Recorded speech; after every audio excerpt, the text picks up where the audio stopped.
नमस्कार, संसद टीवी में आपका स्वागत है। मैं हूं प्रतिबिंब शर्मा और आप देख रहे हैं इनसाइट में आज हम कैबिनेट द्वारा रबी फसलों पर एमएसपी बढ़ाए जाने को केंद्र में रखकर बात करेंगे। इससे किसानों को होने वाले लाभ की और उपभोक्ताओं पर पड़ने वाले असर की।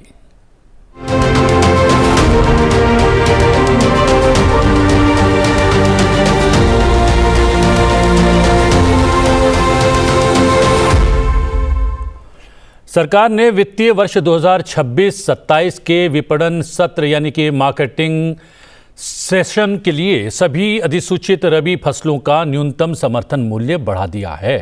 प्रधानमंत्री नरेंद्र मोदी की अध्यक्षता में आर्थिक मामलों की मंत्रिमंडलीय समिति ने ये निर्णय लिया है। सबसे अधिक वृद्धि कुसुम फलों पर की गई है। कुसुम के न्यूनतम समर्थन मूल्य में प्रति क्विंटल 600 रुपये और मसूर दाल पर प्रति क्विंटल 300 रुपये की बढ़ोतरी की गई है।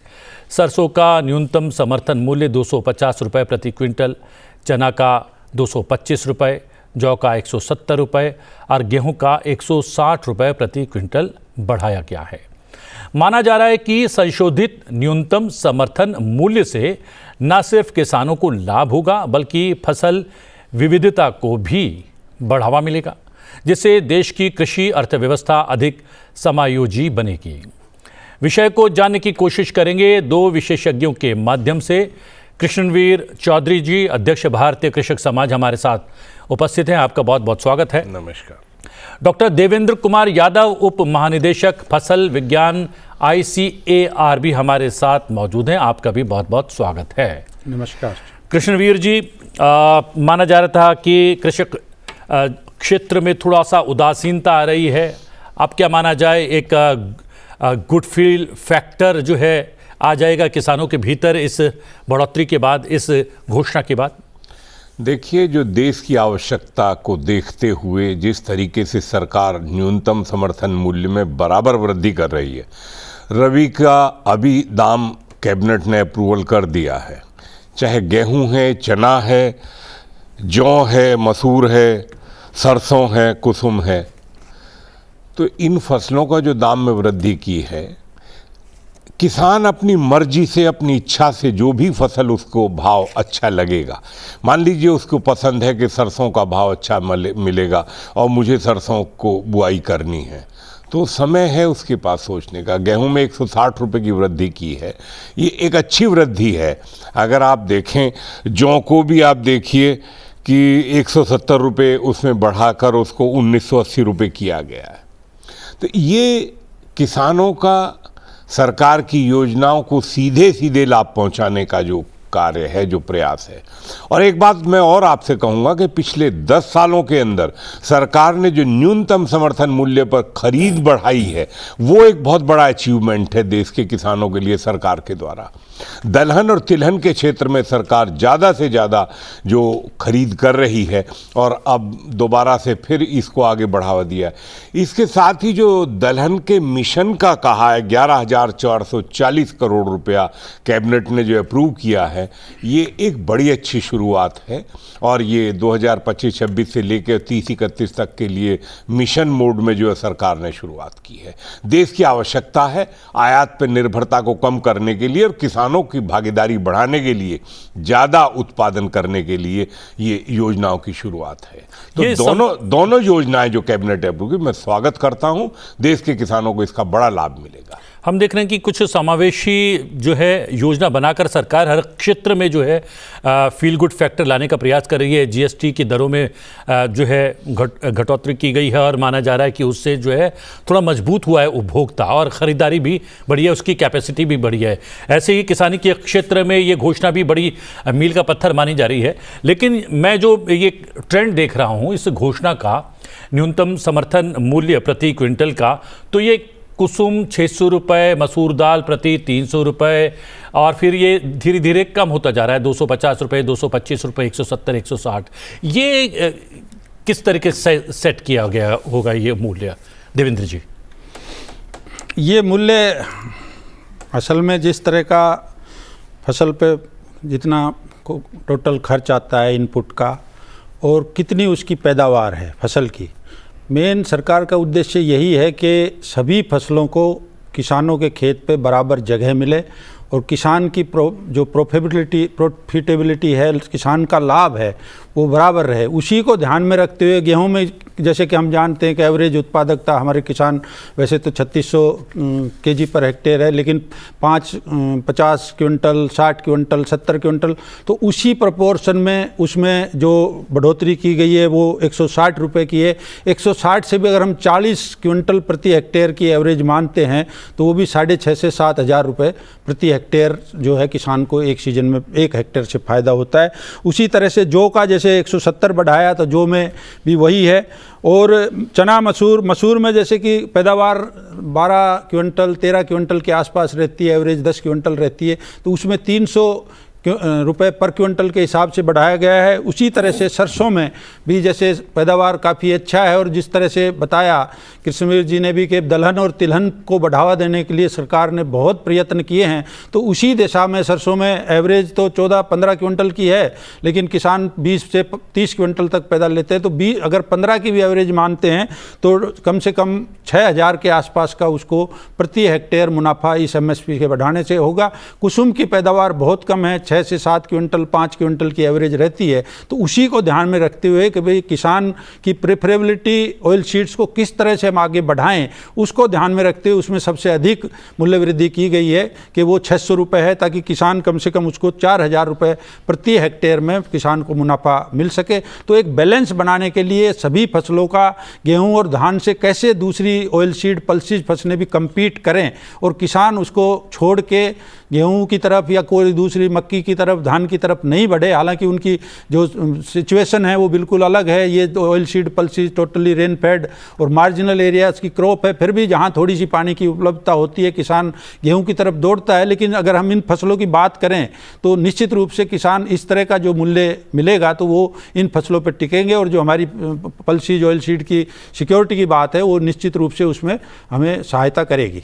कृष्णवीर जी, एक तरीके से इंसेंटिव के तौर पर देख सकते हैं जो कुसुम का उत्पादन करते हैं किसान, उनके लिए, क्योंकि सरकार का शायद ये उद्देश्य, ये लक्ष्य हो सकता है कि इसकी पैदावार में थोड़ी सी बढ़ोतरी हो।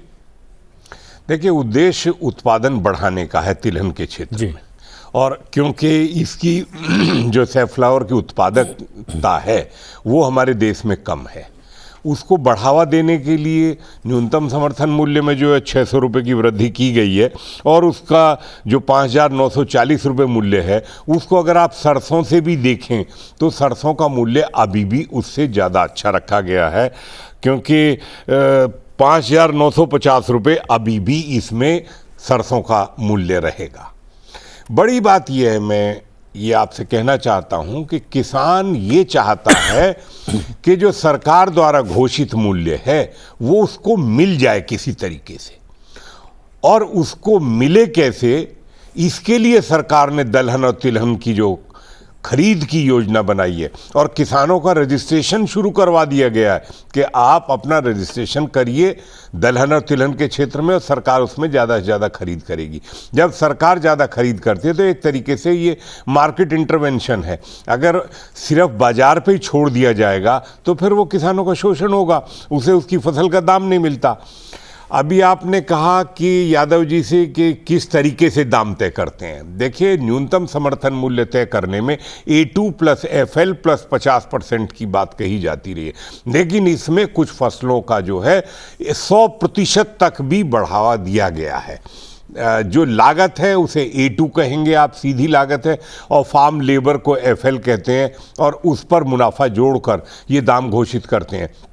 इसके साथ साथ ग्लोबल ट्रेंड क्या है, अंतर्राष्ट्रीय बाजार में उन फसलों के भाव क्या हैं, पिछले 3 सालों के अंदर क्या भाव मंडी के अंदर रहे हैं, कितना किसानों को मिला है, उस सब का एवरेज CACP जो है करती है, और तब ये मूल्य जो है सिफारिश करते हैं और कैबिनेट ने अप्रूवल दिया है।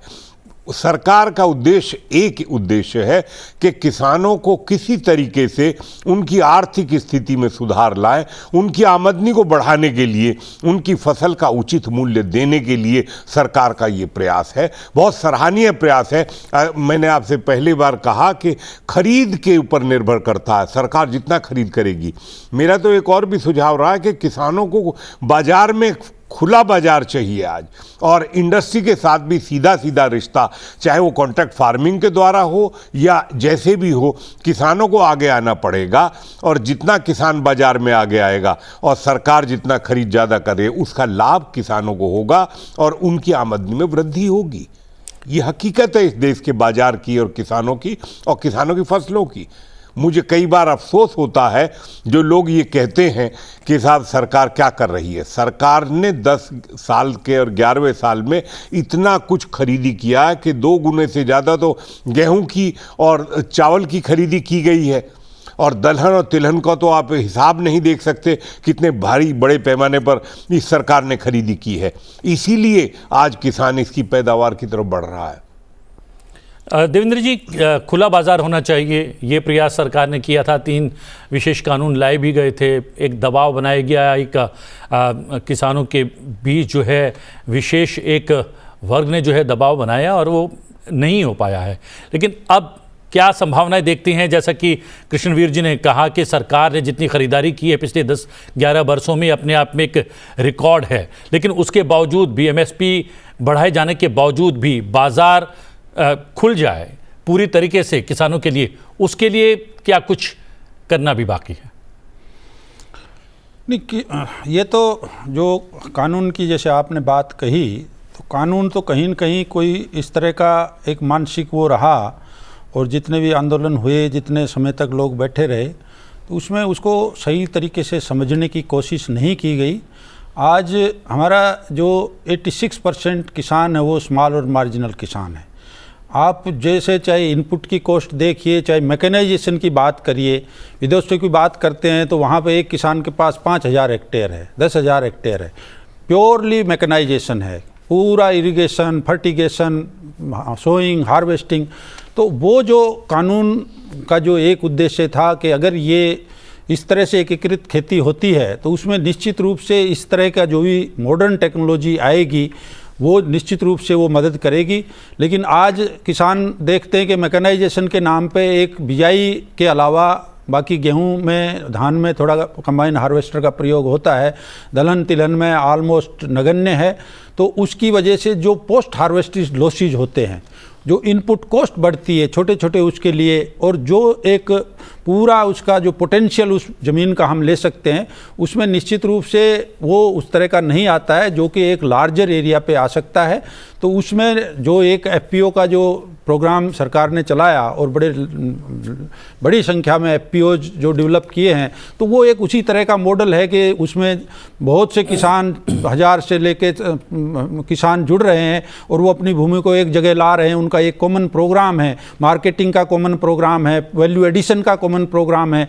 इसमें वही एक नुकसान है कि भाई किसान उस छोटे से क्षेत्र के लिए उसकी इनपुट कॉस्ट, उसको ट्रैक्टर हायर करना, उसको टोटल मैनुअल उसकी हार्वेस्टिंग है, फिर उसके बाद जो पोस्ट हार्वेस्ट लॉसेज है, स्टोरेज है, मंडी में जाना है, मंडी की मर्जी से उसको बेचना पड़ता है। तो उस तरह का प्रोविज़न जो हो सकता था वो नहीं हो रहा है। और मेरे विचार से जो आगे जो FPO की इनकी जो हम सफलता जिस तरह की देखते हैं कि किस तरह से किसान एक अच्छा मुनाफा कमाते हैं, तो आगे आने वाले समय में ये बातें दोबारा लोगों को उस पसंद आएंगी और आगे आने वाला समय इन्हीं चीज़ों का होने वाला है। कृष्णवीर जी, जब MSP बढ़ाई जाती है तो उत्पादन के लिए प्रोत्साहन मिलता है किसानों को, ये एक मोटे तौर पर बात सामने आती है।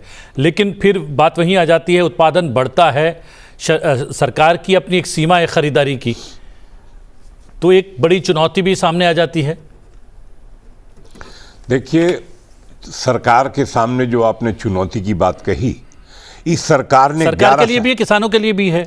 सरकार के लिए, किसानों के लिए, क्योंकि प्राकृतिक आपदा भी किसान को झेलना पड़ता है और राष्ट्र पर उसका असर भी पड़ता है। जो पैक्स हैं इस देश के अंदर, प्राइमरी एग्रीकल्चर सोसाइटीज जो हैं कोऑपरेटिव की, सरकार ने जो सबसे पहला काम की शुरुआत की कि जो गोडाउन्स की शॉर्टेज थी इस देश के अंदर, आप ये बताइए, जब आपके स्टॉक करने के लिए खुले में गेहूं पड़ा रहता था, खुले में धान सड़ता रहता था, सबसे पहले सरकार ने उसे बचाने के लिए काम किया और इस सरकार ने 2 गुना क्षमता इस देश के अंदर जो है गोदाम की खड़ी करी, पहला काम। दूसरी बात जो अभी यादव जी एफपीओज के लिए कह रहे थे, इस देश के अंदर एफपीओज का बनाने का उद्देश्य है कि किसानों की बार्गेनिंग कैपेसिटी बढ़ेगी और जब वो एक मिल के अपने तरीके से फसल पैदा करेंगे और बाजार में अपनी शर्तों पे माल बेचेंगे, क्योंकि ताकत बढ़ती है। तीसरी बात यह है कि सरकार एक और योजना पे काम कर रही है सहकारिता के क्षेत्र में। हाँ। और सहकारिता के क्षेत्र में 3 राष्ट्रीय सहकारी समितियों का गठन किया गया। पहला, किसानों को अच्छा बीज मुहैया करने के लिए बीज के लिए सोसाइटी बनाई गई। दूसरा, जैविक कृषि उत्पादों की खरीद के लिए सहकारी समिति जो है राष्ट्रीय स्तर बनाई। और तीसरा, कृषि उत्पादों को निर्यात बढ़ाने के लिए किस तरीके से युद्ध स्तर पर काम किया जाए दुनिया के बाजार में, उसके लिए सहकारी समिति बनाई। और अब 1 लाख करोड़ रुपया जो देश की प्राइमरी कोऑपरेटिव सोसाइटीज़ हैं उनको स्टॉक करने के लिए, गोडाउन बनाने के लिए, उनको आगे लाने के लिए काम शुरू करा गया। और सरकार का प्रयास ये भी होगा कि वो ग्राम स्तर पर जो है ये प्राइमरी सोसाइटीज़ एमएसपी पर खरीद की व्यवस्था में भागीदारी लें और जिस दिन सहकारी आंदोलन गांव स्तर पर खड़ा हो जाएगा और प्राइमरी सोसाइटियां एमएसपी पर खरीद शुरू कर देंगी, उस दिन इस किसान की जो है समस्या का समाधान पूरी तरीके से हो जाएगा। क्योंकि उसकी जो भी दिक्कत है प्राकृतिक आपदा के बाद बाजार की दिक्कत है। और बाजार में किसान, आप ये बताइए आखिर दोष किसका रहा है बाजार में किसान को खड़ा नहीं होने दिया गया? उन सरकारों का, उन योजनाओं का दोष रहा जिन्होंने किसानों को बाजार में नहीं खड़ा होने दिया। प्रधानमंत्री जी ने बराबर प्रयास किया कि किसानों को बाजार में खड़ा किया जाए और एफपीओज को बनाने का उद्देश्य बहुत साफ है। और अब एफपीओज को खड़ा करने के बाद अब पैक्स को जो खड़ा किया जा रहा है वो उद्देश्य है कि हर गांव के अंदर हर प्राइमरी सोसाइटी किसान के उत्पादों को खरीदे और खरीद के कहां ले जाए? गोदाम नहीं होगा तो पहले उनको गोदाम बनाने के लिए सरकार योजनाओं में पैसा दे रही है। तो इस तरीके से काम हो रहा है। सिंचाई के संसाधनों को आप देखिए किस तरीके से ड्रिप और स्प्रिंकलर इरिगेशन की योजना को बढ़ावा दिया गया। लगभग एरिया 2 गुना हो गया आज माइक्रो इरिगेशन का। ये करने से हुआ है। सब्सिडी आप देखिए, हायरिंग सेंटर्स को बनाने के लिए बच्चे जो युवा हैं, बेरोजगार हैं, वो अपना ग्रुप खड़ा कर सकते हैं और उनको सरकार 80% सब्सिडी जो है एग्रीकल्चर मशीनरी पर दे रही है। इसीलिए कि हायरिंग सेंटर में जो छोटा किसान है, सही कहा देवेंद्र जी ने कि 86% किसान की जोत आज 2 एकड़ से कम है और प्रधानमंत्री जी ने उसी 86% गरीब किसान की स्थिति को देखते हुए दुनिया के सबसे बड़ी योजना प्रधानमंत्री किसान सम्मान निधि की जो शुरुआत की थी, दुनिया में ऐसी कोई योजना नहीं है जो सिंगल क्लिक पर 11 करोड़ 20 लाख से ज़्यादा किसानों को एक बार में उनके खाते में पैसा जाता। पैसा इसलिए नहीं जाता क्योंकि खैरात है, पैसा इसलिए है कि वो उसके पास 500 रुपये का नोट नहीं होता, वो देखता है, तरसता है, इसलिए कि उसके पास पैसा होगा और समय पे बीज खरीद लेगा, खाद खरीद लेगा, डीजल खरीद लेगा सिंचाई के लिए। इसलिए ये मदद है, ये सम्मान की धनराशि है, लेकिन दुनिया की सबसे बड़ी योजना है। मैं इस बात को दावे के साथ कहता हूं, कोई दुनिया का कोई देश ऐसा नहीं करता। और ये सिर्फ भारत के प्रधानमंत्री की ताकत है कि देश के 80 करोड़ लोगों को मुफ्त में राशन आज कोविड से लेकर और आज तक खिलाया जा रहा है। बताइए दुनिया का कौन सा देश है जो 80 करोड़ लोगों को मुफ्त में राशन खिलाएगा? और उसको राशन को व्यवस्था कहां से आई? एमएसपी पर खरीदा और गरीबों को बांटा। ये योजनाएं हैं। हमारा जो अनुभव है दुनिया के सामने कोविड के पीरियड का, उससे खतरनाक कभी परिस्थितियां देखी नहीं है, 1 दशक नहीं 100 सालों के अंदर भी। तो आप खाद्यान्न के मामले में आत्मनिर्भर थे, देश मजबूती से खड़ा रहा, इसलिए कि हर चीज बाजार में मुहैया किसानों ने की।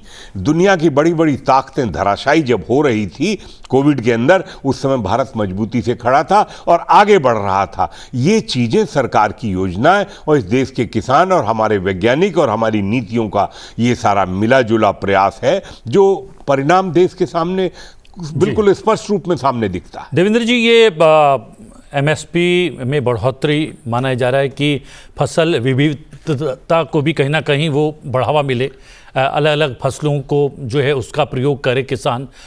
इससे माना जाता है कि उर्वरकता और उपजाऊता भी जो है लगातार बनी रहती है भूमि की। इस और भी एक प्रयास है क्या ये? बिल्कुल सही कहा आपने। जैसे कि एक तो शुरू में कृष्णवीर जी ने बताया कि इस समय बिजाई से एकदम पहले एमएसपी का डिक्लेयर करना, ये अपने आप में ये किसानों के लिए एक मार्गदर्शक है कि उन्हें किस तरफ चलना है। जिस तरह की बढ़ोतरी जैसे हम देखते हैं दलहन में और तिलहन में हुई है, तो ये निश्चित रूप से फसल विविधीकरण की तरफ किसानों को ले जाएगी। आज की डेट में अगर हम नॉर्थ वेस्टर्न प्लेन की बात करते हैं तो उसमें धान गेहूँ, धान गेहूँ, धान गेहूँ। तो अगर जैसे सरसों के जिस तरह के रेट आए, अब 6200 रुपये प्रति क्विंटल का रेट जो अभी रिवाइज्ड आया है, तो उससे निश्चित रूप से किसान जब अपनी कैलकुलेशन मोटा मोटी करते हैं कि उसको एक हेक्टेयर से 50 क्विंटल गेहूं मिलता है, अगर उसको एक हेक्टेयर से 25 क्विंटल सरसों मिलती है तो निश्चित रूप से वो सरसों की तरफ जाएंगे। इसी तरह दलहन का है, जहाँ पे राजस्थान का क्षेत्र है जितना भी, तो उसमें अगर बात करते हैं थोड़ा जिन किसानों के पास थोड़ी 2-3 इरिगेशन की भी फैसिलिटी होती है तो वो ज़्यादा कोशिश करते हैं गेहूं की तरफ जाएंगे।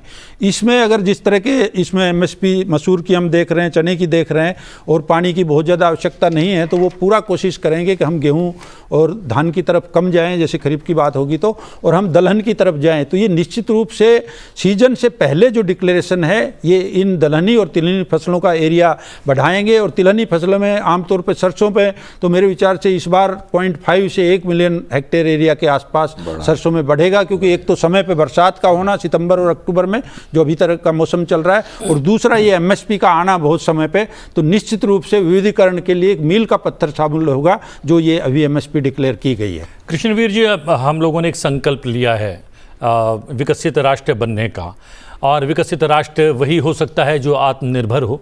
माना जा रहा है कि ये एमएसपी में बढ़ोतरी जो है दाल उत्पादन में हमें आत्मनिर्भर बनाए और अन्य फसलों के जो है क्षेत्र में भी आत्मनिर्भर बने, जिससे हम बहुत जल्द विकसित राष्ट्र की श्रेणी में खड़े हो जाएं। क्या उस और हम लोग जा रहे हैं?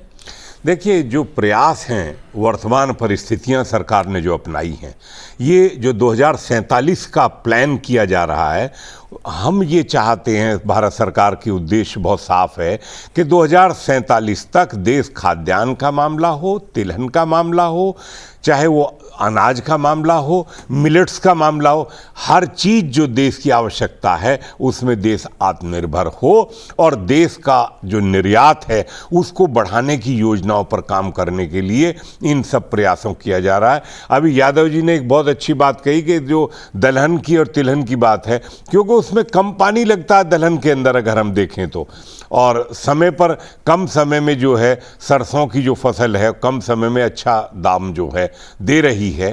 तो आज हम खाद्य तेलों का बड़े पैमाने पर आयात कर रहे हैं, और उस आयात को सरकार चाहती है कि उसको कम से कम क्या, देश की उस ज़रूरत को पूरी तरीके से पूरा किया जाए, और वो तब तक नहीं हो सकता जब फसल विविधीकरण नहीं होगा। और फसल विविधीकरण अपनाने के लिए किसानों को रबी से पहले ही दाम बता दिया गया है, जिससे किसान उस तरफ आकर्षित हो और वो इन फसलों की बुआई करे। एक और बात है कि जो इंटरक्रॉपिंग की बात है और जो मोनोक्रॉपिंग सिस्टम से बहुत भारी नुकसान हुआ। मैं अकेले पंजाब का उदाहरण आपको दूं कि आज वहाँ का पानी जो भूजल स्तर है कहाँ चला गया है, पीने के पानी की स्थिति खराब हो जाएगी सिर्फ गेहूं और धान, गेहूं और धान, गेहूं और धान करते करते। तो बदलाव बहुत जरूरी है। भूमि की जो उर्वरक क्षमता है, जो सॉइल की उर्वरक क्षमता है, उसमें सुधार करने के लिए दलहन का उत्पादन करना जरूरी है। इसलिए भी जरूरी है कि जो नाइट्रोजन फिक्सेशन पहले है उसका दोबारा से फसल के अंदर जो उसका प्रयोग, उससे जो है फसल पैदा होगी तो उससे कम लागत में अच्छा पैसा किसानों को मिलेगा। ये फसल विविधीकरण की योजना की सरकार का पूरा प्रयास है, और वो किसानों के हित में है, देश के हित में है, और किसानों की आर्थिक स्थिति को मजबूत बनाने के लिए सरकार का ये प्रयास है। जी हाँ, किसानों की आय में वृद्धि हो, कृषि उत्पादन में बढ़ावा मिले और ग्रामीण अर्थव्यवस्था मजबूत बने, ये एक सरकार का प्रयास है। इससे संवेद रूप से हम लोग कंधे से कंधा मिलाकर आगे बढ़ेंगे और आत्मनिर्भर बनेंगे। और आत्मनिर्भर बनने के साथ साथ हम निर्यात के क्षेत्र में भी कृषि उत्पादों की बात करें तो हम एक नया एक चैप्टर लिख सकते हैं और भारत को विकसित राष्ट्र की श्रेणी में ला सकते हैं। कृष्णवीर जी, आपका बहुत बहुत धन्यवाद। और देवेंद्र जी, आपका भी बहुत बहुत धन्यवाद। बहुत सारे बिंदुओं पर प्रकाश डाला और इस पूरी चर्चा को विशेष बना दिया। इनसाइट में आज के लिए इतना ही। इनसाइट में आपसे फिर भेंट होगी एक नए विषय के साथ। फिलहाल मुझे आज्ञा दीजिए। बने रहिए संसद टीवी के साथ। नमस्कार।